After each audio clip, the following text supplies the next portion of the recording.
नमस्कार, मी पंजाब डक हवामान अभ्यासक मुक्काम पोस्ट गुगळी धामणगाव तालुका सेलू जिल्हा परभणी।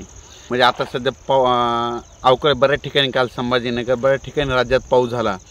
सोलापूर जिल्ह्यामध्ये आहे, आणखीन त्याच्यानंतर लातूर जिल्ह्यामध्ये, उस्मानाबाद जिल्ह्यामध्ये, बीड जिल्ह्यामध्ये, त्याच्यानंतर जालना जिल्हा, त्याच्यानंतर बुलढाणा जिल्ह्यामध्ये, तसेच संभाजीनगर, तसेच सांगायचं झालं तर आणखीन जास्त मग जळगाव धुळे भागात एक थोडा जास्त पडणार आहे, म्हणून ही एक अंदाज लक्षात घ्यायचा।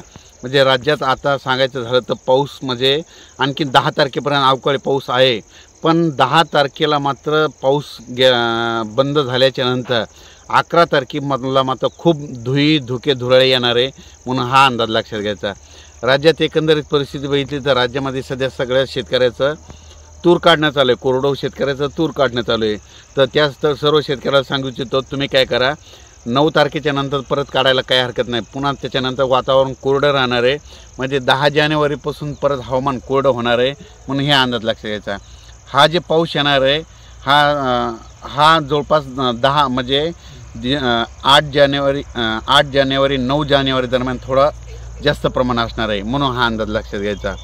अचानक जर वातावरणात बदल झाला तर परत एक मेसेज दिला जाईल।